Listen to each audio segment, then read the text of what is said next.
Yeah, they wishing, they wishing, they wishing, they wishing, they wishing on me. It's Tony time, bitch, I don't care who's fucking with me. Staying away from tiramisu's a struggle for Khabib.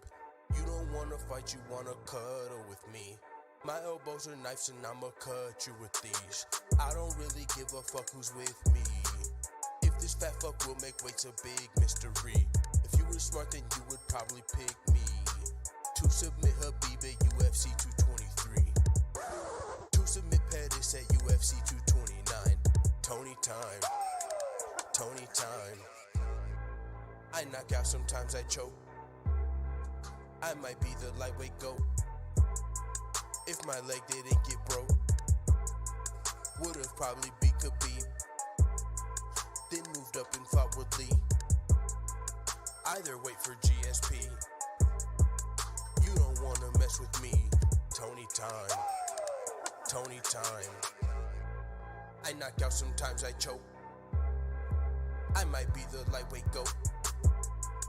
If my leg didn't get broke, would've probably beat Khabib at UFC 223. Then moved up and fought with Lee. Either way for GSP. Fucking did it to me, yeah.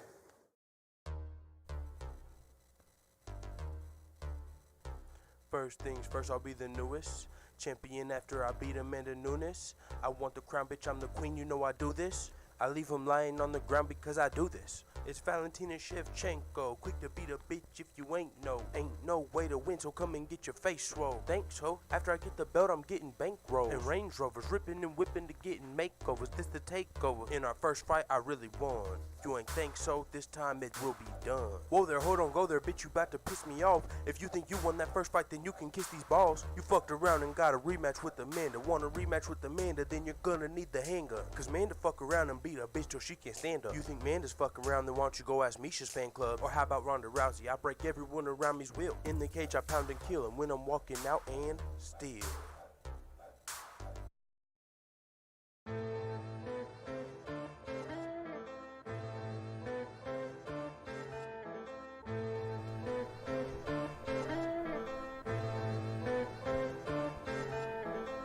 Somebody grab him some chicken, this fucking guy is fat.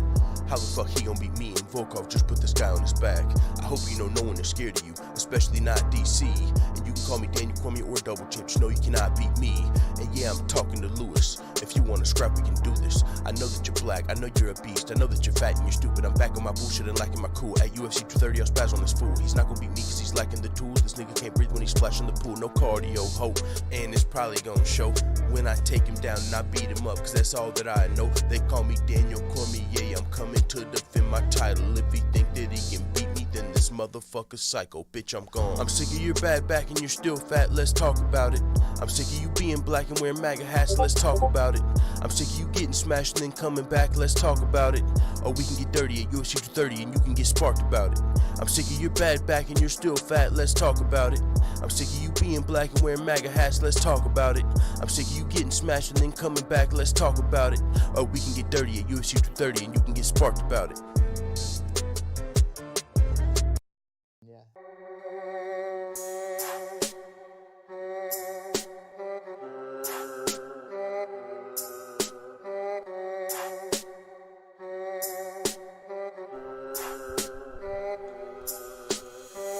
Nobody fucking with me, yeah. I'm about to go be Stipe, yeah. Moving up to heavyweight, yeah. And I am destined to be great, yeah. And if you didn't know, they call me DC. And there's no one that you know that can beat me. Yeah, I fought Jon Jones, but was he clean? I don't think so. What's in that PP? Steroids, cocaine, probably weed. Testosterone, dick pills, and speed. And shrooms, and pills, and codeine. Goddamn, John turned into a dope fiend. And Stipe's about to turn into a folding chair. When I fold him up, I'ma win 2 belts and hold him up. On my champ shit, Conor knows what's up, little bitch.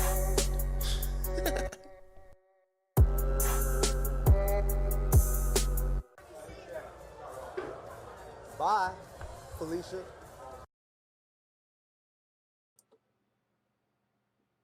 What is going on, full-time family? We got a hell of a show today. This is gonna be a fun show, man. Randomly stumbled upon a video on this channel that was 2 years old, and it was talking about Jorge Masvidal And I listened to it, because it was 2 years ago. Echoing a lot of the same things I've been saying, but also it's the same video where 2 years ago I said, man, you guys want to know what fight I would love to see? Masvidal versus McGregor. So what I did with that is I said, I also remember I've got some Amanda Nunes videos from a long time ago where I, said I didn't think she was ducking Shevchenko, and I said I thought she was gonna win the fight and all of that. So I said, you know what, today would be a good day. We've got a lot to talk about. I'm off today. It's Friday. Ain't got no job. Well, I do got a job, but we're putting in 10-hour shifts Monday through Thursday. So my work week is done. I'm off Friday.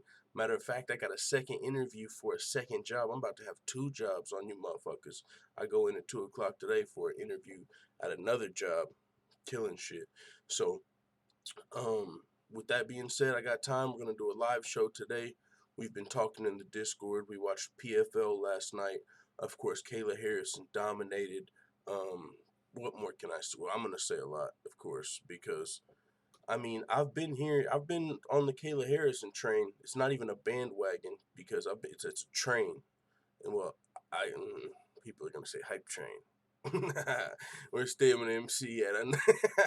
That's not a hype train. It's just a fucking dominance train. I've been on the Kayla Harrison train since before her first pro fight, and she just continued to dominate last night. And also, I went and I did a little bit of numbers and research on Kayla Harrison compared to some of the other greats. So I'm gonna, show a little bit of that off. I posted in the Discord yesterday. So yeah, we're gonna talk some fights, and then we're gonna also watch some videos. We're gonna some old videos, some Flashback Friday, full-time MMA receipts on Masvidal, Nunez. It ain't. There's a lot of people that are saying Masvidal's their favorite fighter now, man. There's a lot of Masvidal's my favorite fighters out there now, man. There's a lot of that. Y'all know I've been true to this, so we're gonna have some fun and flash back to some of those videos. But first, we're gonna talk about some news. Jorge Masvidal wants an easy fight versus Conor McGregor if he can't get the UFC title shot. And I say this: if he doesn't get the title shot, it is a travesty.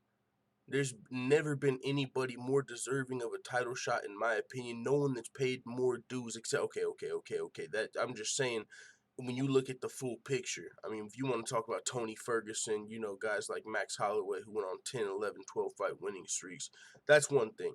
But if you know the legacy of Jorge Masvidal, that's where I'm coming from. I'm talking about the 46 professional fights, fighting at multiple weight classes, all the robbery split decisions. I'm talking about all the dues he's paid.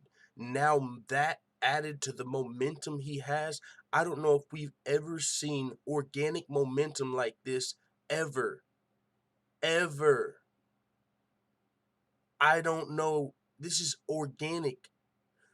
This don't feel like you got some, friends helping you talk trash and giving you one-liners to say. This is organic as it comes, just nothing but pure momentum. Fought Darren Till in his hometown, got rocked and still knocked out Darren Till in his hometown. 3-piece in a soda, Leon Edwards backstage. That turned him to a huge fucking star. And then to get the fastest knockout of all time on Ben Askren, flying knee in 5 seconds. That is what you call momentum with a capital fucking M. I don't think we've ever seen this kind of momentum. This man's needs a title shot. Man, this shit needs to quit popping up. That's where all my old videos are. I'm going to show you guys.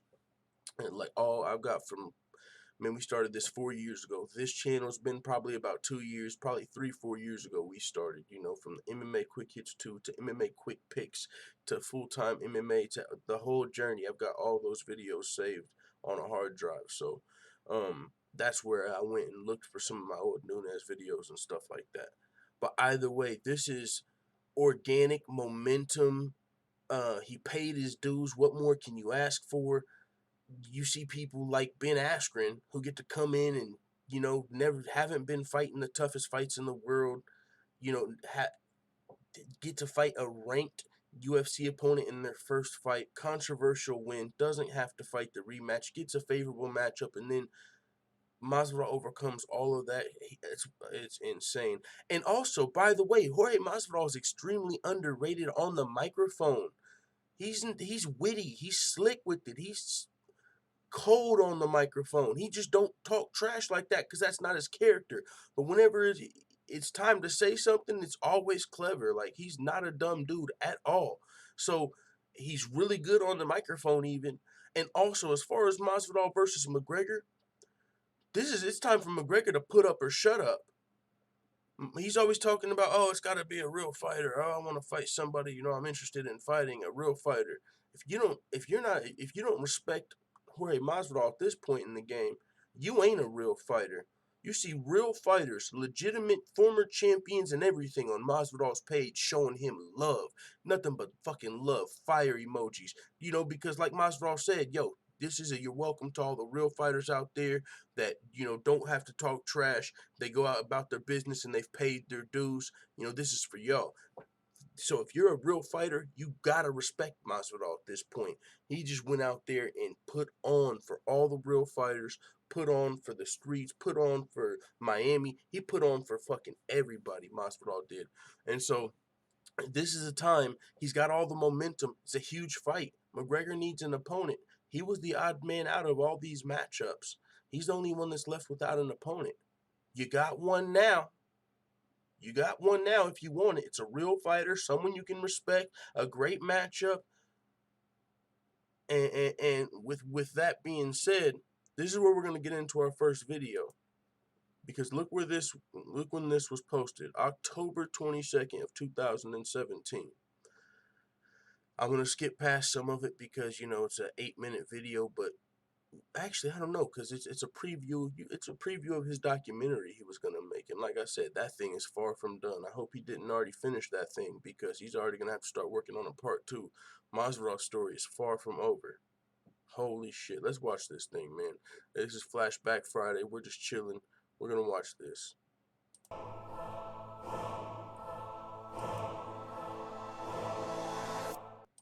When he was little, he fight.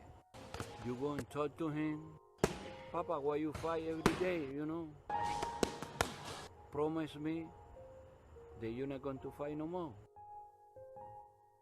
He was saying to me so funny, oh, Daddy, I promise you I never fight again. And now he's the best.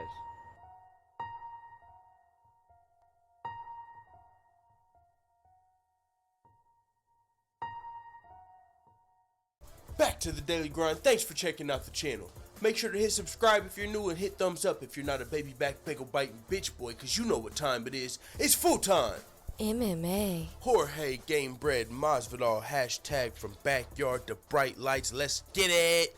I cannot fucking wait for this. This is another UFC documentary coming out soon, probably detailing his life. It had his father in there speaking. Man, I wish I could have did a reaction video to this, but I tell you what, as soon as I get this insurance check from getting my shit wrecked, bro, I'm about to get a dope ass computer so I can do reactions. Hey, I'm telling you, the channel's gonna keep improving. But with that being said, Jorge Masvidal went to Twitter. He released this trailer for his upcoming fucking documentary, man, and I'm more excited about this one than any of the others coming out, including Notorious.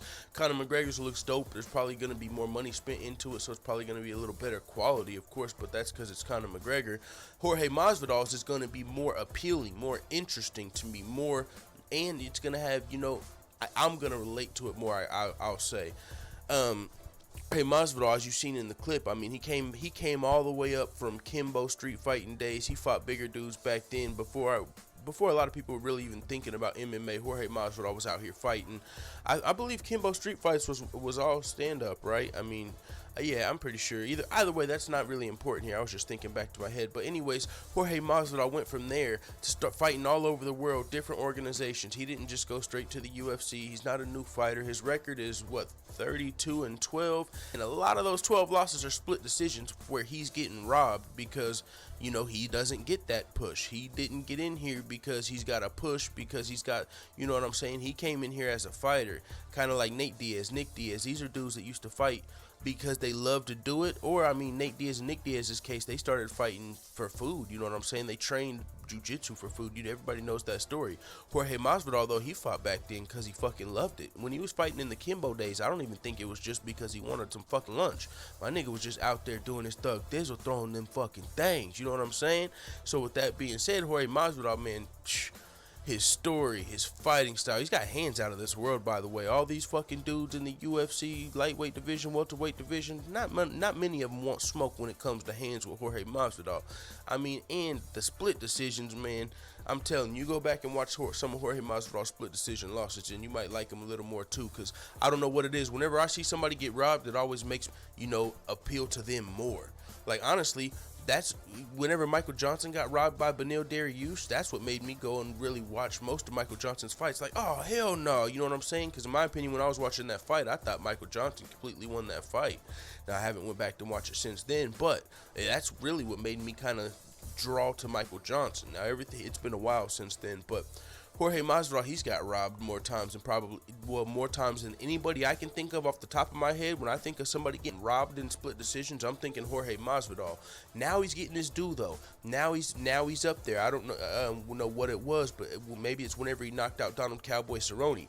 But shit, he was in the right place at the right time to get that fight. Or if Donald Cerrone wasn't the guy that fights anyone, anywhere, anytime as well, Jorge Masvidal, just like Darren Till, wouldn't have got this opportunity. Because like Kamaru Usman, like Jorge Masvidal is one of those guys that a lot of the top guys don't really want smoke with. They're like, he doesn't have as big of a name yet, so I don't really want to fight Jorge. But it wasn't until he knocked out Donald Cerrone, people had to really stop saying that and start saying, okay, I know who Jorge is. They had to start acknowledging him. So that's now Darren Till, people are going to have to acknowledge him for beating Donald Cerrone. So Donald Cerrone really gave a lot of these guys opportunities, even though Jorge Masvidal earned and deserved an opportunity before the Cowboy fight. That's really what put him on a lot of people's radars. Knocked out Cowboy twice in that fight. I mean, and you seen in that fight, he knocked him the first round and the bell rang, so they still made him they let Cowboy come out and, because Cowboy, he's got that. He's anyone. To me, like, Jorge Masvidal is kind of like, the Cuban Cowboy, even though he doesn't have a fucking hat and ride ATVs and shit, but he'll fight, in my mind, he'll fight anyone, anywhere, any place. Now he's in the spot in his career to where he's got to be smart, but that's because now he's in the bright lights. Before that, man, he was fighting outside of the UFC, Strikeforce, Bold, just places, anywhere he could get that opportunity, get that check. He fought guys like Paul Daly and a lot of the elite fighters in the UFC, outside of the UFC. Jorge Masvidal has fought them before they were in the UFC. So he wasn't out there just fighting, pillows or pillow cans trying to pad a record to get into the UFC, you know what I'm saying? He was out there just fighting whoever the fuck he could fight, whoever would sign him, whoever was down with the get down. So that's why Jorge Masvidal is one of my favorite fighters. On top of that, he's one of the best fighters. On top of that, he's one of the best fucking fighters on the planet. If not, I mean, in the welterweight division, it's too stacked. He is coming off of a loss to Damian Maia, but it was a split decision. This one was not near as much of a robbery as some in the past, like in my opinion, the Ally Kenta fight and shit, which that one really gets to me because but I don't know, maybe not just that one, but that is why Jorge Masvidal used to fight at 155 pounds. He went up to 175 pounds because he said, if I'm going to keep getting robbed, I'm not going to keep making this weight. Fucking, giving up my Thanksgiving, giving up my holidays, making this weight so I can come in here, win a fight, and you guys raise the other guy's hand. Okay, I'm just going to fight closer to 170 where I can eat whatever the fuck I want. And he's still up there smoking dudes. So, I mean, in my mind, if Jorge Masvidal didn't get robbed so many times, he could have already been up here. You know what I'm saying? If his last 4 or 5 losses are all split decisions.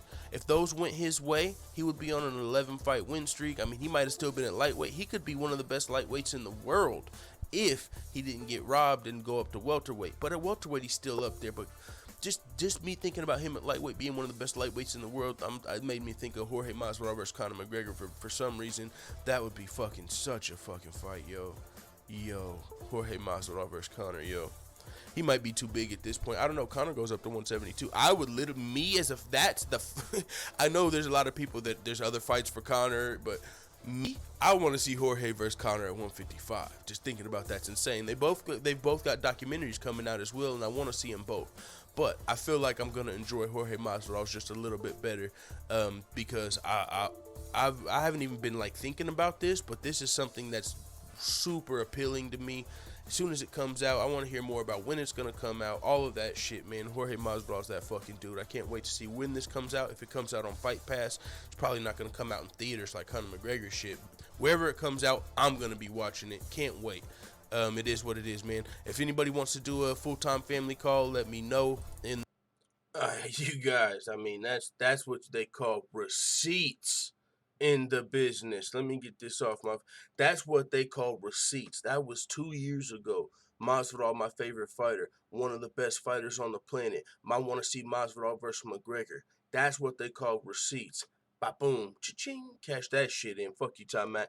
So let's talk about Masvidal versus McGregor because, well, we already talked about it actually a little bit. We'll move on because, like I said, this is a fight that's gonna make McGregor put up or shut up because it's what he's always said he wants to fight, a real fighter. You know what I'm saying? Is McGregor? See, this is what a lot of fighters do, and a lot of fighters is because they're big, they're brands, they're big brands. So pretty much every big fighter has like a fucking PR team, and even if it's not their own, their managers are the fighters with really good managers. They have, you know, they know PR people. They help, get PR for their fighters. Ben Askren. I mean, you think he just woke up and said, "Let me go on Ariel Helwani on his own"? Like, I really think that's a big part of, PR. A lot of people don't know about that, so we're not going to talk about it because it's not that big a deal. But what I'm saying is, Conor McGregor, there's no way to deny Masvidal right now. I mean, the only thing that can shake this up and as far as why this matchup makes sense is if Masvidal gets a title shot and he'd rather have that, which I think he deserves a title shot 100%. I don't shoot. I picked like I said, we just saw 2 years ago Masvidal's been one of my favorite fighters for a long time. I still realized what it was, the matchup of Ben Askren. That was in my mind supposed to be a layup for Ben Askren. Now, Masvidal is nobody's layup. That's where they got it fucked up, and he's way smarter than people might think. He was able to notice that Ben Askren can't improvise well. He noticed he didn't have good improvisational skills whenever they were face to face. Askren couldn't come up with those clever lines that he always said on Twitter and that he said in the press conferences. When they were face to face, he said Askren would freeze up. So he was like, if I just charge this motherfucker, he's instinctively going to shoot for a takedown because that's what he is. He's a wrestler. He's a one-dimensional wrestler. So his instinct, since he can't improvise, is going to be shoot for a takedown. And so Masvidal had the best game plan he could have came up with. Best coaches in the world over at American Top Team. I don't know if they came up with the game plan. I'm sure they did because they're the best coaches in the world. But it was just so fucking brilliant looking back at it. He can't improvise. If I rush him, he's going to shoot for a takedown. That's his instincts. Boom! Wow! Fastest knockout in UFC history, baby. What are you talking about? I'm telling you guys, this would Masvidal might knock McGregor's block off at 170. 155, it would just be an amazing matchup. Ooh, heat. That's why I said 2 years ago they were still both flirting with 155. Now they're at 170. McGregor's still at 155. Diaz and Pettis is at 170. Because my thought was that if Diaz beats Pettis, maybe we can see McGregor versus Diaz. Because I want to see McGregor fight again before Khabib. But McGregor versus Masvidal, 100% has my vote. I would rather see McGregor versus Masvidal than McGregor versus Diaz. That might not be the casual opinion. That might not be the, there's probably way more fans that still know Diaz and McGregor, and so that fight's probably still bigger as far as business. You want to talk about momentum, you want to talk about fresh matchup, you want to talk about fireworks, that's Masvidal versus McGregor. So I'm all for it. Masvidal's getting all the love. He on his Instagram, he's got a 3-piece and a monster can. Yo, 3-piece and a monster. Let me get that fucking sponsor. Yeah, that shit is so lit. He was on ESPN, Dan Le Batard's show. I heard him talking about him on Skip and Shannon. They still don't even know his fucking name. Come on, man. He said that guy that, that flying knee, they don't even know his name. Come on, man. Put some fucking respect on Masvidal's name, man. Like I did a long time ago. Like I said, I got receipts. All these new fans, Masvidal's my favorite fighter. I got receipts. Fuck what you talking about. All right. Also, Masvidal calling his new KO a record deal fucking achievement. 100%. You want to talk about a significant achievement? You want to talk about one that you can tell the grandkids? You want to talk about one that you can be proud of? We ain't talking about no least fights thrown in a title fight, welterweight type. We ain't talking about no least takedowns attempted. We ain't talking about we ain't talking about no most takedowns in a fight, which is I'm sure impressive to some. We're talking about one of, if you want to, the most impressive records in the UFC. The fastest knockout. That's one. Like I said, you could tell a grandkid. Back in my day, I got the record for the fastest knockout in the UFC. Mm-hmm. This was after the ESPN deal. This is one, you know what I'm saying, that'll you'll be proud of. So yeah, this is a real fucking achievement. Fastest knockout. And Masvidal said, really, it's a 3-second knockout. They want to put some. But like I said, politics have never been on his side.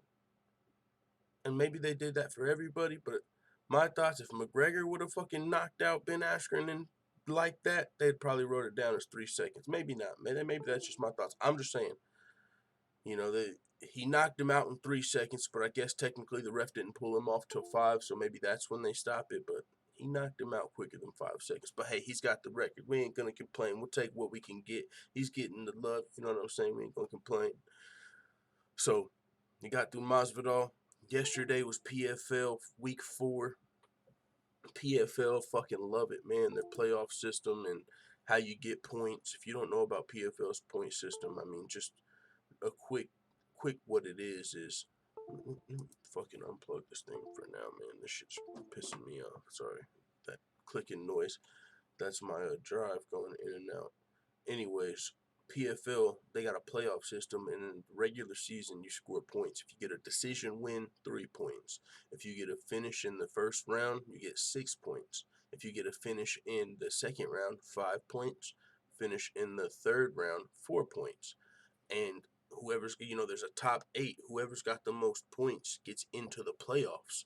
And the playoffs is where the tournament is, where you have to fight the first time to make it to the semifinals, but you have to fight twice in one night in the semifinals. Or no, when you make it to the playoffs, you fight twice in one night. That's how you get to the finals.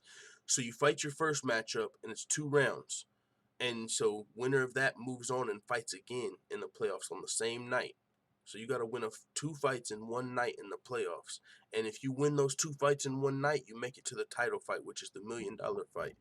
So their format alone, and they've got legitimate roster. They don't got trash can fighters. This ain't this used to be the World Series of Fighting. They had legitimate fighters. They're like Bellator, at the top.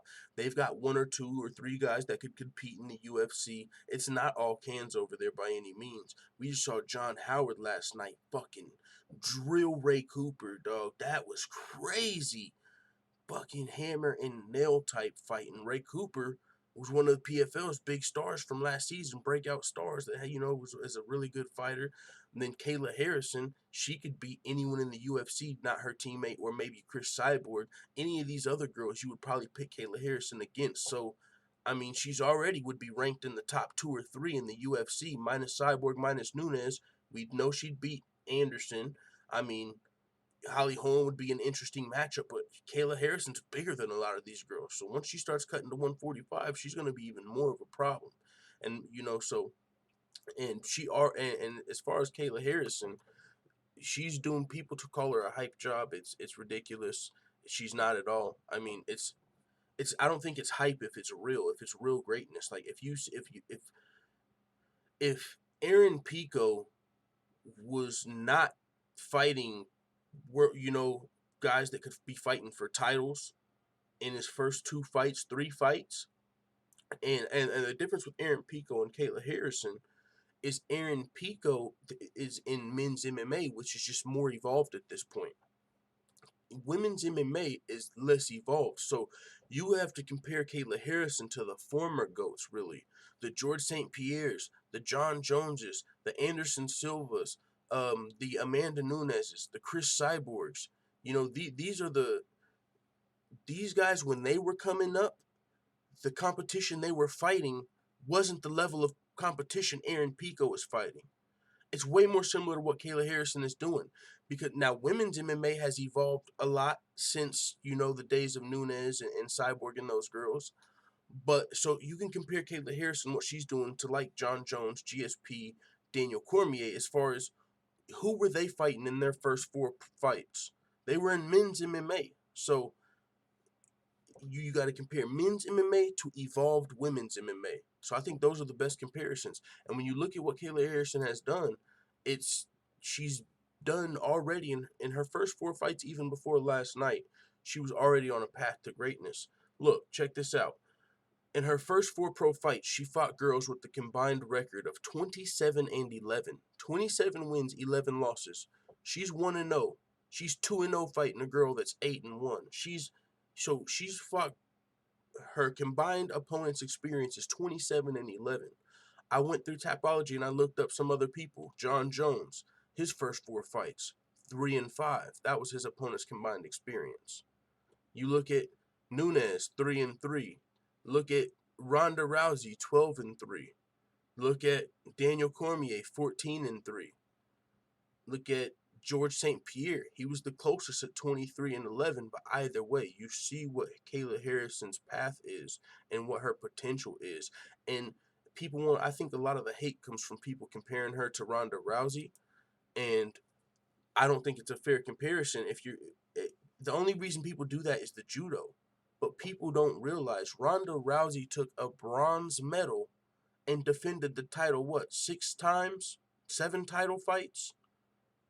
Kayla Harrison is way bigger. 155 she's fighting at right now.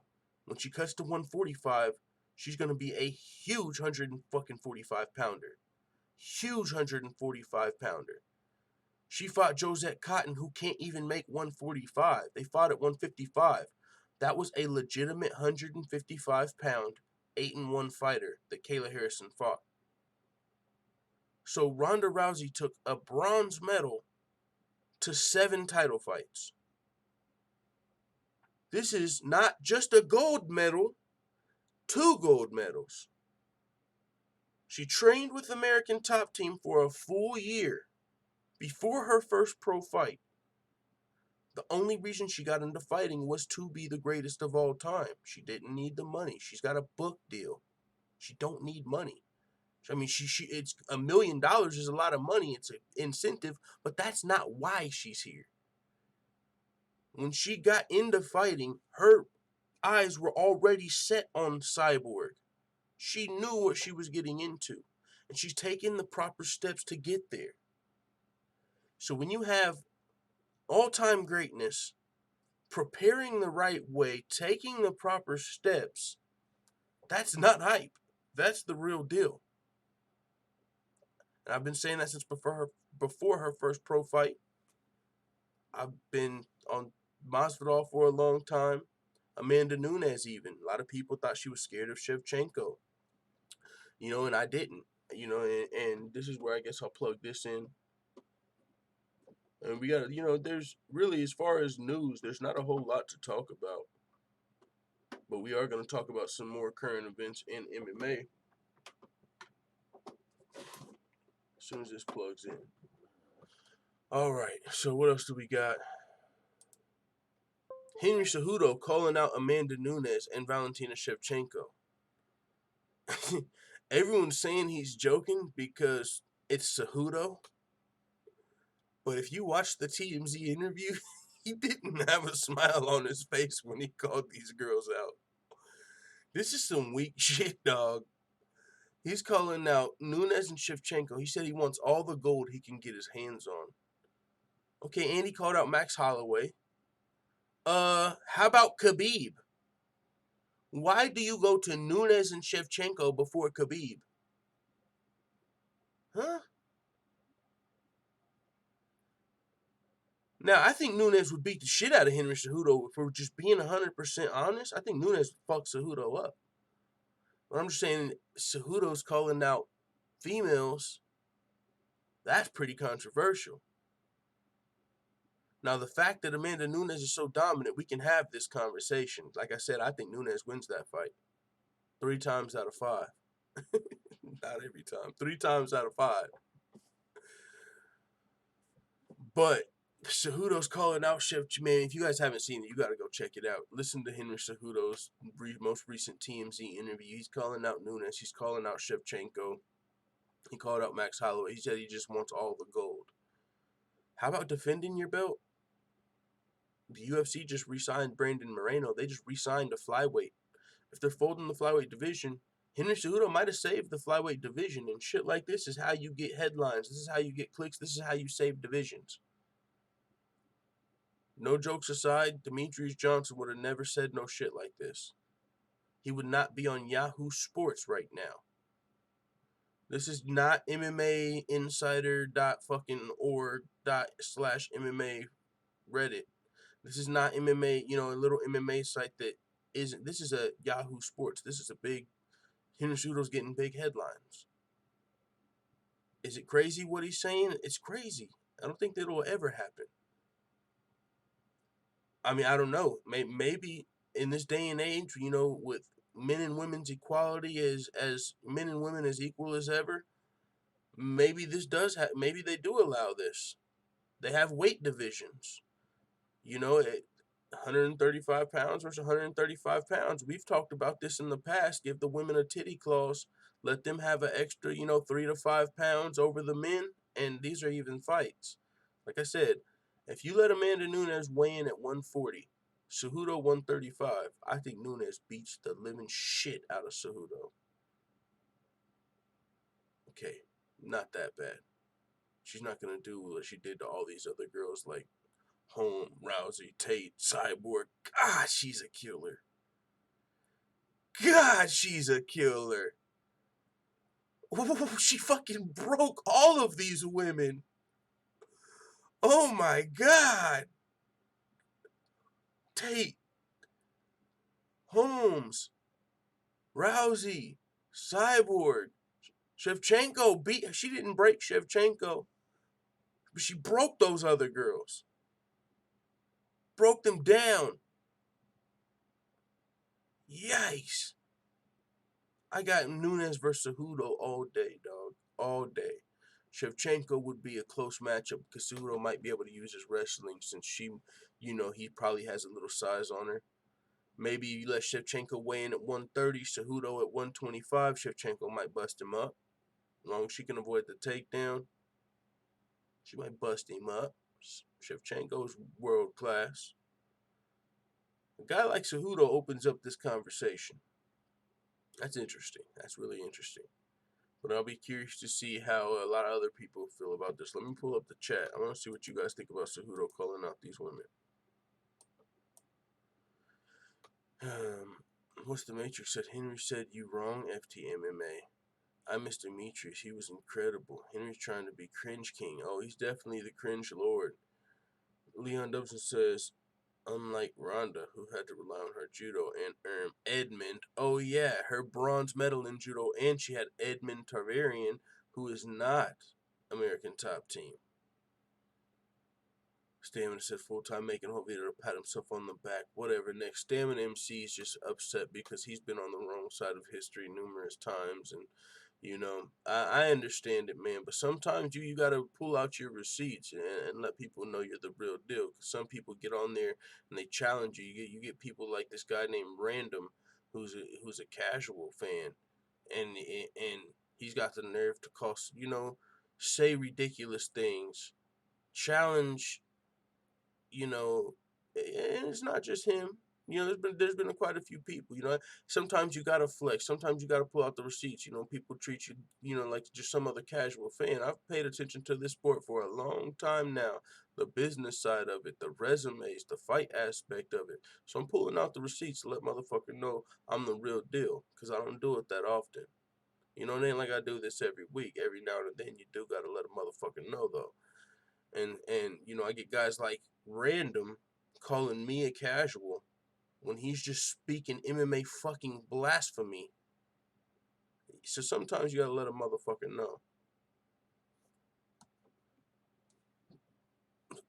What's the Matrix says? Guess I'm the only one who thinks she's overrated. Ronda was already broken. Misha was done. You think who's overrated? I know you're not talking about Nunes. Whoa! I know you ain't talking about Nunes. All right, let's you know what? Just for stamina, let's go to this one right here.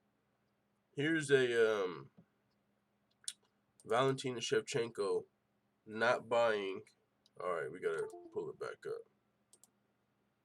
Let's minimize this. All right, I'm gonna show you guys all these old school videos. MMA quick picks, full-time MMA. I'm just gonna search Nunez right here. Boom. All these Nunez videos. All right. The video this is, Flashback Friday as well. Like I said, I've been taking a break from YouTube. If you don't want to see me, the receipts and talk a little MMA, feel free to, go away from the show. This is just for the day ones and for all the trolls out there that, have been challenging me in the Discord and other places. And make sure if you're not in the Discord, sign up for the Discord because we're over there talking every day about MMA. When the fights are on, we're watching the fights over there, voice chat and everything.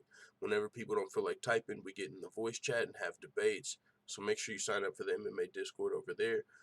All right. And honestly, how many people can pull up these fucking Masvidal receipts in all this momentum? Who's got these Masvidal receipts like that? I don't think anybody does. There's guys that still don't know Masvidal's name. I mean, come on, man. Come on, man. Put some fucking respect on my name. Or continue about your day. Amanda Nunes not buying. Here it is. I'm only gonna play 2 videos. And it's gonna be Amanda Nunes not buying, or it's Valentina Shevchenko not buying Amanda Nunes. Her excuse for pulling out of the fight. And then we've also got a video. Okay, here we go. Shevchenko not buying. I'll just search it up like this. Old school throwback, Flashback Friday. Back to the daily grind. Make sure to thumbs up and subscribe because you know what time it is. It's full time. MMA. Valentina Shevchenko is still not buying Amanda Nunes' excuse for pulling out of UFC 213. She's pretty much, she's not using the word liar, but this article does say Valentina calls her a Nunes. I'm not going to play the whole video. Whenever I start reading something, I'm just going to skip to where it gets right straight to the point. As a straight up liar, but that's a little too clickbaity for me, so I'm not going to use that title. But she is saying she doesn't believe her, so essentially she's calling her a liar, right? But this is what Valentina Shevchenko had to say. And for the fight, fuck with Valentina Shevchenko, make the right decisions. Woo. I'm telling you, I fuck with Valentina Shevchenko. She is one of my favorite female bantamweights on the planet. Shit, she's one of my favorite bantamweights on the planet, male or female. Out of the 135 pounds. This was before UFC 215, so it timestamps itself. We don't have the date because our channels got shut down multiple times, but you can see the time. It's UFC 215 on the picture. So it was before UFC 215. Men's division, I only got like 4 or 5. I got so many favorite fighters. I got like 4 or 5 favorite fighters that are over there, but damn, Amanda Nunes, Valentina Shevchenko, Misha Tate, my girl, fuck you talking about, even though she ain't a fighter no more. But man, Valentina Shevchenko and Amanda Nunes are just 2 of my favorite bantamweights on the fucking planet, men or women. So I do like what Valentina is saying here. Although I believe Amanda Nunes. I don't think Amanda Nunes was lying, but that doesn't mean I'm fucking gonna take a stance against Valentina because she believes shit. That's her opponent. Her opponent pulled out last minute. Tina's saying here. Although I believe Amanda Nunes. I don't think Amanda Nunes was lying, but that doesn't mean I'm fucking gonna take a stance against Valentina because she believes shit. That's her opponent. Her opponent pulled out last minute, so she fucking feels like her opponent didn't want no smoke that night. There ain't no problem with that. All fine by me. Fucking go Valentina. Shit. I'm picking Amanda Nunes to win this fight. I do believe Amanda Nunes' history of sinusitis. As a matter of fact, if you remember a while ago, we had a commenter named 58 Wilkies that pointed out the proof to us that Amanda Nunes had a history of sinusitis before her Ronda Rousey fight. She's talked about how the climate change affects her sinusitis before the Valentina Shevchenko pullout. So she actually does have a real documented history of sinusitis that is 100% factual that you can look up. And as a matter of fact, I'll link my... Alright, guys. I just wanted to pull up some of the receipts just for people. This was 2 years ago, 3 years ago. You know what I'm saying? Just for people who must have forgot or have forgot. Because I'm not the type to flex. I don't get on here and you know, drag my nuts all the time like Stamina says, oh, video he's making about himself. Yeah, because I never do it. And that's why people forget. So this is just for some people to put some fucking respect on my name in my absence while I'm out here fucking grinding. Like I said, got an interview for a second job today. I know the difference between estamos, están, está, I've been learning all the conjugations in Spanish. Like, I'm learning the second language and shit. I already know half the language, so I'm just finishing it to become fluent. I'm out here being productive, but in the meantime, in between time, I need some motherfuckers to put some respect on my fucking name. I believe Amanda Nunes. I'm picking her to win, and I'm not gonna play this whole video, but like I said, I've also got the video proof. I still have the video. I'm just you know, pulling out the receipts. Proof. Oh, there it is. Proof Amanda Nunes has a history of sinusitis. I'm just letting motherfuckers know I got the receipts. Bad. But I said if I see a comment and something strikes my interest, this is how old this is. The fucking logo was still on the bottom. Right before entering the octagon. Things out, you are motherfucking, hey, I did the knowledge, I did the research, I went and watched the interview. This was before our second channel got taken, our third channel got taken down. Holy shit. I'm just saying, that's the receipts. That's all I wanted to do. I just wanted to pull up the Masvidal receipts. I just wanted to pull up the Nunez receipts, talk a little MMA. We got some more coming up, though. Valentina Shevchenko, she responded to Henry Cejudo. She said, hey, Henry, are you sure you want my gold? It's protected so good by my Glock 19 at all times. Valentina Shevchenko always shoot Henry Cejudo's bitch ass. If he comes for a gold, like, no disrespect, I'm just saying, like, that's just like, you know, how I talk, like, not calling Henry Cejudo a bitch when I say that. You know, I know some people might take it out. That's not how I'm saying it. What I'm saying is it's funny to me. Like, he's talking about taking her gold, fighting, you know, coming for her gold. I'm just saying it's funny imagining her, like, him trying to come for her gold, and she's just gonna shoot anybody that runs up. That's fucking hilarious, man. Just because it's Valentina Shevchenko, you know, the bullet, motherfucking, she's just letting motherfuckers know how dangerous she is. Because that is something that kind of goes under the radar. As good of a fighter as Valentina Shevchenko is, as you know, like I said in that video 2 years ago, she was one of my favorite bantamweights, men or women on the planet. But as good of as a fighter she is technically, she also shoots pistols like a fucking professional, like army trained, shooting targets, all type of shit. You know what I'm saying? That's her nickname, the Bullet. So it's good to see Valentina Shevchenko has her title, and you know she's just wearing it in her, you know, it fits her so well. The new version of the belt, that thing's growing on me. It's real sleek. You know, the new version of the belt. At first I was like, yeah, but it's growing on me. I like it. I like the new look belt. And that leads us to our next topic, the new look belt. Oh, what a perfect transition, because fucking Colby Covington still has this old look belt. Fucking Colby Covington. More disrespectful Ben Askren, but he's actually put in more work because he's fought a lot higher level competition in the UFC. Yeah, so Colby Covington's actually paid more dues than Ben Askren, so he's just more disrespectful. But with that being said, this type of shit right here, oh, Colby Covington's team, if you're listening, we can end all of this cringy bullshit. You know what I'm saying? This right here, this wanting to put Robbie Lawler in a pool of his own blood. This is pretty fucked up because it's a former teammate.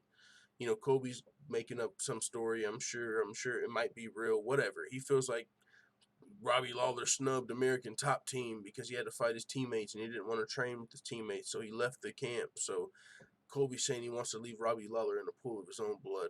That already sits with me the wrong way because this is one of your former teammates and you're talking about leaving him in a pool of his own blood. Yeah, that don't sit well with me. You know, even whenever Tyron Woodley fought Robbie Lawler, he wasn't saying no shit like, oh, I want to leave him in a pool of his own blood. He was saying, listen, I respect Robbie. He's one of the greatest welterweights of all time. But when it comes to the title shot, I put the title shot over anything. So, yeah, I'm willing to fight him. You know, wasn't no disrespectful, oh, I smashed him in the gym and I want to leave him in a pool of his own blood, blah, blah, blah. So, I mean, that's a good way to piss people off. But if Colby Covington wants some real heat, he can get some real heat right now. A lot of momentum with Jorge Masvidal, one of his best friends and teammates. If he fucking turns on Masvidal right now, that would be the biggest, most heat he could build. Like, you know what I'm saying? And I don't even want to see that fight. Masvidal deserves a title shot. But I'm saying, if you just started talking trash about Masvidal and all of that, even though he's one of his best friends, you know, just trying to build a name, that would even, I think, piss people off even more. Like, if you really want to be a heel, better come at Masvidal because he's got all the momentum on his side right now. But like I said, they're good friends, which is so crazy, right? The pairing is so crazy because Masvidal, one of my favorite fighters, my favorite fighter of all time, whichever. He, in his post-fight, everything he did, you know, after the fight with Ben Askren, he talked about the trash talk from Ben Askren and stuff like that, and how much it's not cool. And for anybody that, you know, talks trash, this is how you're gonna look whenever blah blah blah. You know, it just seems like he's so anti-trash talk. And Colby Covington's one of his good friends. You know what I'm saying? Now, Masvidal has said he will fight Covington. He'll fight anybody, you know, if it comes to the title. But they're two, like, Covington doesn't have many friends. Masvidal is one of the guys willing to, you know, claim him as, yeah, that's my boy. And, you know, Covington and Askren aren't that far off. Covington actually says worse shit. So that's you know, that's kind of crazy. But one thing that I'm sure Masvidal respects about it is Covington. He sees Covington paying his dues. He sees him training with the best fighters in the world. He sees him fighting in the UFC high-level competition and dominating, you know, ranked fighters and paying his dues. That's the difference, maybe. Ben Askren didn't pay his dues. He came in and got some fights he didn't deserve. And, you know, it's shown. It's shown. And so that's part of it. So, you know, you're talking trash and you shouldn't even be in these fights. You don't even deserve to be in the ring with me. Somebody that's got 40 something odd fights at 34 years old. I got over 46 fights. Everything's still intact. That speaks for itself. He's never got to cherry pick his fights. He's got 46 pro fights, 47 now. And he's got a crazy winning record, and his losses are all like split decisions. Not all of them, but a lot of his losses are split decisions. He's got caught.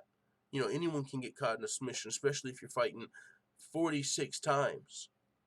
He's lost some decisions against guys that were, you know, bigger than him, professional fighters that, you know, in a weight division up, 15 pounds up, guys that have been established in that weight class, top 5 for a long time, like Wonderboy, Damian Maia. Those are terrible matchups for Masvidal. So, yeah, he's lost some decisions, even a split decision against Maia. He's lost robbery split decisions. But to have almost 50 pro fights at 34 years old, not be slurring your words, still be fighting at the highest level, that should speak for itself. Some guys get 20 fights and they're fucking, you know, slurring their words and all type of stuff, stuttering. Masvidal still seems completely fine. No CT whatsoever. Hands way too good. The only way to really beat him is to try and lay and pray or try and win some sort of decision. But nobody's going to come in the hands range and just trade with Masvidal. You're going to get laid the fuck out. So, yeah, man, Covington, Lawler, that's a fight that's supposed to happen. So, and with that fight booked, that's why I think if Usman gets healthy, perfect time to fight Masvidal. all the momentum. If you're Usman, it's a good fight too because it's not a terrible matchup. I thought Askren had a good chance to beat Masvidal just because of the matchup. Usman's even better than Askren. Usman's a tough mother trucker, as even in that video, that was just a side. I also mentioned how good Usman was 2 years ago, way before he was the champion, before he got the opportunities to fight these high-level guys. I said a lot of these guys are ducking Usman. I said that 2 years ago.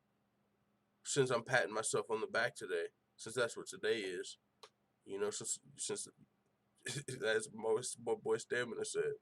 But either way, man, Covington versus Lawler. I think they should have that on the same card as Usman versus Masvidal. I don't care when it happens. I think Masvidal just leapfrogged. If there's any such thing as leapfrogging somebody in the rankings, Masvidal just did it.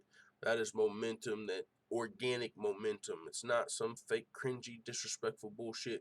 100% organic momentum. Just most deserving of a title shot. I mean, I think he's up there with Tony Ferguson and all those guys. Even if he's not on some sort of 11 fight, 12, 13, 14 fight winning streak, he's up there. He's as deserving as those guys, in my opinion. Tony Ferguson deserves a title shot 100%, but Masvidal is as deserving, if not more. Fuck the win streak. I get it. It's not fuck the win streak, but I'm just saying in compared to Masvidal paid way more dues. He's paid as much, if not more dues throughout his career. That's my opinion. Moving on, we've got Daniel Cormier winning the SB for best MMA fighter, 100%. Talking about.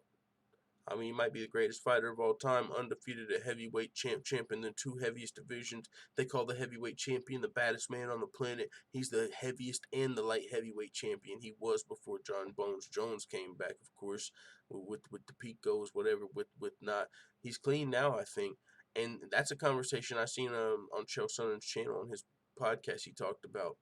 He said maybe what we're seeing is Jon Jones is not on PEDs anymore. His performances are looking worse.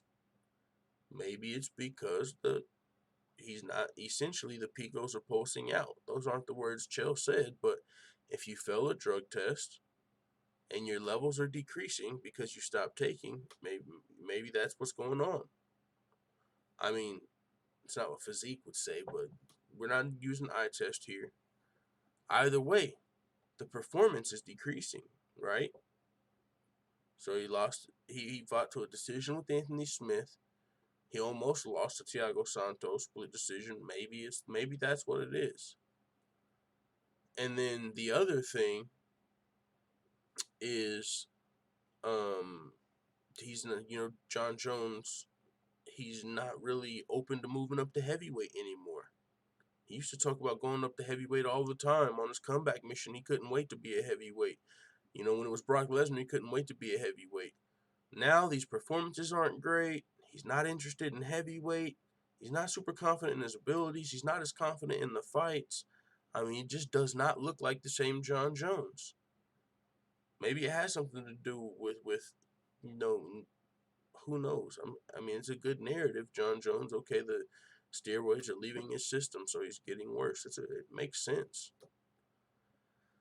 So, who knows? But yeah, Daniel Cormier, on the other hand, never failed a drug test, undefeated at that weight class, light heavyweight, except for to a guy that failed the drug test. Daniel Cormier versus Jon Jones 1 was before USADA. Daniel Cormier versus Jon Jones 2, he failed the drug test. So both of those have asterisks on them. Daniel Cormier's never lost to another fighter on the planet outside of those two fights with an asterisk. People don't want to give Daniel Cormier his credit, but he's not Ben Askren. He's not one-dimensional. Daniel Cormier is a stud wrestler, but he's got hands. He can knock dudes out. He's got some boxing skills. He's got some submission skills. We've seen at the highest level. We've seen him submit some of the biggest and the baddest dudes in the world. We've seen him knock out some of the biggest and the baddest dudes in the world, and we know he can out-wrestle the biggest and the baddest dudes in the world. Not near enough respect is put on Daniel Cormier's name. Jon Jones does everything wrong, but he's the GOAT. I don't know. My vote goes to Daniel Cormier. That's where my vote goes. So I'm glad he got this award. Speaking of Pulse and Picos, Paulo Costa, holy shit, man. This stuff right here doesn't make any sense to me. This is just a head scratcher. Oh, wait. I forgot Paulo Costa's using the snitching clause, too. But what the fuck, man? I don't know, dog. I think I know you gotta have these dudes followed on Instagram. Is this real? This is USADA approved and Sean fucking Malley's getting popped? Get the fuck out of here. No words, says Borachinha. I got words. Pulse and Picos. Holy shit, man. There's no way. You're gonna fucking pop Sean O'Malley, punish him twice for the same supplement, the same test. You guys didn't. He got punished twice for the same thing. You got this dude walking around looking like Bruce Banner in permanent Hulk mode. Paint him fucking green and call it a day. I mean, can you imagine this dude in a green Nike tracksuit? a green, like fucking stretch fit material. Green fucking pants. It's the Hulk.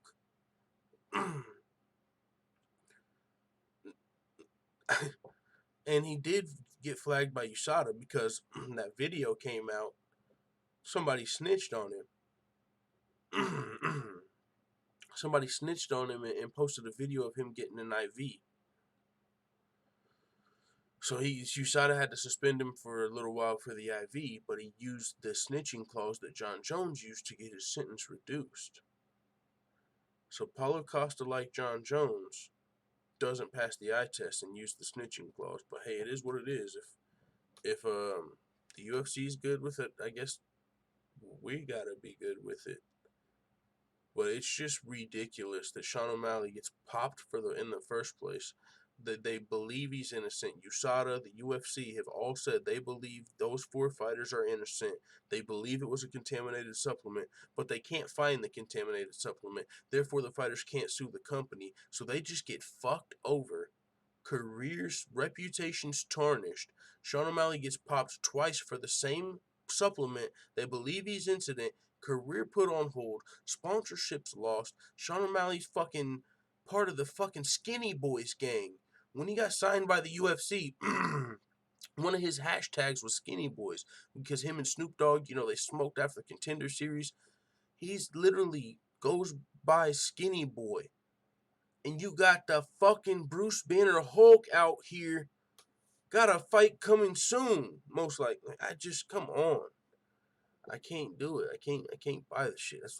That's like shit like that. And I said it in Discord the other day. If Masvidal don't get the title shot, I'm done. I think I said it on the Mobcast last night. I'm not. If Masvidal, what more can you do? He's got to get the title shot. There's just nothing else. Like I'm not interested in the UFC if Masvidal don't get a title shot. This is the most organic momentum I think is ever going to be possible for a fighter to get. And for some fucking cringy guy like Covington to get it after all the bullshit he's pulled, fuck no. But yeah, Barachi, he's looking extremely jacked on Instagram. Think what you want. Anthony Smith ripping Luke Rockhold. This guy's getting a fucking mouthpiece on him. Anthony Smith, I didn't know him to be this much of a trash talker. I know he doesn't like Luke Rockhold, and I say this because him and Luke Rockhold have a grudge against each other. He really don't like Luke Rockhold. This is more Luke Rockhold, I get that. But if you were watching UFC 239 before Thiago Santos fought, they had like Anthony Smith on there, like on one of the things. Yeah, I really don't think he's going to have anything for Jon Jones, because Anthony Smith has fought them both. Well, Thiago Santos knocked Anthony Smith clean out. Jon Jones didn't. So Thiago Santos did better against Anthony Smith than Jon Jones. And Anthony Smith is up there saying, I don't think Thiago Santos is going to have anything for him. Thiago Santos goes out there and fights to a split decision with him on one leg. So it's like Anthony Smith kind of putting down Thiago Santos. Now he's ripping Luke Rockhold. It's like, damn, I didn't know he talked this much trash. I didn't never know Anthony Smith was that guy. But hey, it sells fights, so do your thug thizzle. Well, I just didn't notice. I never thought of Anthony Smith as a trash talker. And Luke Rockhold got knocked out. Anthony Smith saying he looked like a coward in the fight. If you were on Discord, man, I was on Discord in the voice chat for this fight. I was literally screaming, "Put your hands up! What's going on? Luke, put your hands up!" Because he's fighting against a dude that's throwing bombs, and Luke's not putting his hands up. and I immediately checked myself in my head. I was like, am I qualified to be telling Luke Rockhold to put his hands up? There's 3 people in here listening to me right now saying, "Put your hands up! What the fuck?" And then Chael Sonnen dropped a video like, "I love Luke Rockhold, but hands up, chin down still applies." It's like, okay, so from all my time of watching the sport, I at least know the number 1 rule of MMA, right? Like, hands up! Like, what the fuck? His hands were down. Like, it was crazy. I mean, if that looks like a coward to Anthony Smith, I get it. That's a competitor and also somebody they got a grudge. Like I said, it's personal with these guys. They talk trash back and forth. So if you haven't seen that rivalry, you can go check that out. But yeah, Luke Rockhold's disrespected Anthony Smith. He took it personal, and he's been firing back ever since. And on his UFC 239 loss, Anthony Smith saying he looked like a coward. UFC re-signs Brandon Moreno. This is just interesting because we talked about it a little bit earlier. He's a flyweight. UFC was going to fold the flyweight division like a fucking wet napkin when Demetrius Johnson was at the helm. Now they're re-signing flyweights. Brandon Moreno can literally thank Henry Cejudo for his job. That is one fighter that can 100% write Henry Cejudo a thank you note. If he loves fighting for the UFC, if he likes being a UFC fighter, if he don't want to go to one championship, there are many options for flyweights. Even Bellator don't got a flyweight division. So there ain't many options for flyweights except for maybe one championship. So if you want to be a UFC fighter living in America, you can literally thank Henry Cejudo for your job as far as fighting in the UFC. Because they were dropping guys, just releasing dudes like it was nothing. And now Cejudo, champ, calling out Nunes and Shevchenko, getting headlines, doing what he needs to do to be marketable. Flyweights are getting re-signed. So this is a hand-in-hand. Henry Cejudo is saving these guys' careers. And this is one guy who literally got re-signed, and I would give all the credit to Henry Cejudo. He's a good fighter too, but Henry Cejudo is saving the division. Lyoto Machida versus Gegard Mousasi booked for Bellator 228. That's going to be a fun card. I think Bellator, they got some fights tonight. I think Julia Budd's fighting Olga tonight, if I'm not mistaken. I think there's some Bellator fights tonight, so might check those out. And if I do watch them, I'll be talking about it on Discord. I won't be doing a fight companion. I will be over there if I'm watching them on Discord, talking about the fights, though. Lyoto Machida versus... Oh, you might want to be on Discord tonight because I'm sure whatever I'm going to see, Kayla Harrison would smash. So we're going to have that conversation after we watch the fights tonight. Lyoto Machida versus Gegard Mousasi. Lyoto Machida won the first fight. Man, I'm a little disappointed. I'm down. I'm a huge Gegard Mousasi fan as well. He's one of the greatest fighters of all time. He's Jorge Masvidal-like to me. One of my favorite fighters. He's got the resume, never had like the politics, but he's a middleweight that, fought all the way up to heavyweight. And it wasn't like he was like a big fucking jacked heavyweight that used to be on steroids. No, he was in his little 185, 190 pound body, whatever he weighs, 200, whatever, fighting middleweights, more like Mark Hunt and shit like that. So Gegard Mousasi is one of the guys that fights all the way from middleweight to heavyweight, 50 fights on his resume, and he lost his middleweight title over at Bellator to Rafael Lovato Jr., which is somebody that I don't think should be able to beat Gegard Mousasi, but he is really good at jiu-jitsu, so sometimes you get caught, but fucking he's not better than Gegard, man. And in this rematch, I was hoping we would see Machida versus Mousasi for the title. You know what I'm saying? But since you lost the belt, you can't get that. But they're gonna rematch, and this is probably a #1 contender fight. So it'll be a really. I will be watching that fight for sure. Machida versus Mousasi, 100%. And guys, with that being said, I'm gonna pull up the chat, but that's all I got for today's show. You know, a lot of receipts, just to talk some MMA talk. You know, and maybe some people will watch this and be like, "Damn," you know, some people I'm sure are still gonna not put no respect on my name. But oh, One Way's in here. One Way is random. One Way, if you got here late, a lot of here's a lot of receipts for you, man. A lot of the stuff I've been educating you on, I've been saying for the last 2 years. So, you know, here's some of the receipts to that. But yeah, today, guys, man, I got a interview at 2 o'clock and stuff. I gotta go get a resume printed out to bring them to have on file. It's pretty much a second interview, so I'm gonna be getting out of here pretty soon. Pyrotechnics says Anthony Smith was that energy when you were fighting. Where was that energy when you were fighting Jon Jones? I don't like. How can Thiago Santos knock you out? Jon Jones fight you to a decision, and then you disrespect Thiago Santos like that. Like, I feel like that's disrespect. But hey, maybe not. You know what I'm saying? He is an analyst, but I don't know. He's a fighter. Maybe he can say that because he feels that way. But I don't think it. Hey, he felt that way. He felt that way.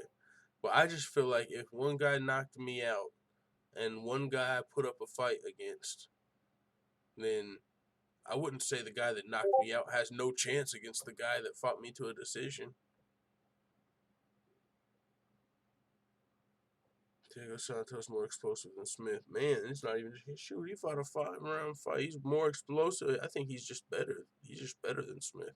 I mean, even the odds makers, Anthony Smith was like a -900. Jon Jones was like a -900 favorite against Smith, and he was only like -600 against Santos. So, I mean, the odds makers agree that Santos is a better fighter. Chris Ross says snitches get stitches. Well, Jon Jones did just get busted up pretty good by Thiago Santos, so maybe that means Paulo Costa's gonna get cracked up in his next fight. Busted up.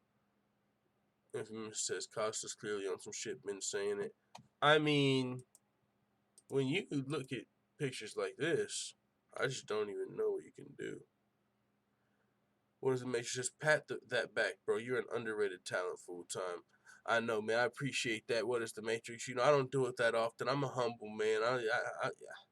If I want, you know what I'm saying? I could toot my own horn and brag so much more if I was one of those guys. I'm just not. That's not me, man. I mean, I know what I'm talking about, but I don't really care if people believe me. You know what I'm saying? Like, I don't do this often, but there's been so much disrespect and blasphemy. People saying things like Holly Holm's not great. Like, just you know, we can debate it, but I'm not coming from a place of ignorance. I usually, you know what I'm saying, I'm on the money about a lot of shit. There's just so much disrespect lately, so we had to come remind some folks. Chris C said, how's his performance looking worse when he just dismantled Anthony Smith, stopped Gus? MMA analysts have been talking out their asses lately. I'm not sorry, Uncle Chill. Well, I mean, he stopped Gus, but like, okay, so let's say when he failed the test against Daniel Cormier, he had 50 picos. I don't know how much he had. And then when he fights Gus, 40 picos. And then when he fights Smith, is that timeline right? Did he fight Smith or Gus first? If he fought Gus after Smith, then that narrative doesn't even work. You can't even just say the steroids are leaving. I have to pull that up. Jon Jones Tapology. But if he fought Gus, let's see, Jon Jones Tapology. You know, if it was Smith and then Santos, then it makes sense. Let's see where it is. Okay. So he fought. Here it is. Yeah. Okay. So he fought DC. Let's say he had 100 picos, failed the test, overturned, give the belt back. Then he fights Gustafsson, right? And let's say he only has 40 picos. But I think that they said that he had no picos when he fought Gus, then they post back when he fought Smith. Man, it's so crazy with him. Either way, man, what people I think are saying is the steroids are coming out of his system. So he looked good with Gustafsson, but he still had technically more picograms in his system. But the doctors say, the scientists or whoever, USADA says, it had no benefit in those fights. But who knows? But let's say there's 30 picograms in your system when you fight Gus, and now there's only 15 when you fight Smith. Maybe they're saying there's less steroids in your system technically, so you fight worse. And then you get even worse when you fought Santos. Santos just a beast. Just give him credit. Thiago Santos is 100% a beast. Masvidal would smash Conor Blaze on sports. I agree. One way says unban me. You don't want this. I can't, man. It's you. I can't. There's no reason to. You troll. I don't even know if you troll or if you're just that. You just don't. That clueless. That's the word. I don't know if you're trolling or if you're just clueless. But it's insane. Cause I took this shit seriously for a long time. I didn't just watch the fights on the weekends, No. I fucking paid attention to every single headline. I paid attention to like the business of it. I fucking looked at fighters' resumes. I did breakdowns and predictions for full fight cards for years. I fucking did live show. I did so much, put in so much work and like learned so much about MMA to argue with a fucking fan that's spitting blasphemy at me like I don't know what I'm talking about, and then disrespecting me, calling me a casual. It's just like, why would I even want to entertain those conversations? It's like nails on a chalkboard when you speak, and then when you type, it's like constant trolling or cluelessness. I just don't got time for that in my life. I'm trying to be productive. Like I said, I'm getting a second job, learning another language. I don't got time to educate you. And so I can't do it, man. You have to see me on the Mobcast on Thursdays.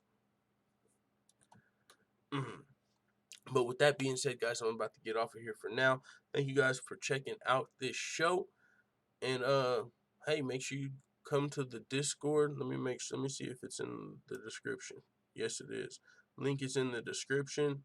I'm gonna post it in the chat just to let you guys know what's going on. Everybody's over here, man. The family. I mean, when the fights are on, we're talking about the fights. Whenever Coach goes live, whenever the Mobcast goes live, whenever we're doing anything else, like we're always over here on Discord, even when we're not on YouTube. So this is where you want to be. Text chat, voice chat, it's just a chat room. You can download the app on your phone. You can just open it up on the internet, and we're just over here talking 24/7. So with that being said, sign up for the Discord, and yeah, man, see you guys there. I'm out. Let the full-time family know what you think in the comments. And put some motherfucking respect on my name. I got the receipts 2 years ago. 3 years ago. I ain't fucking around.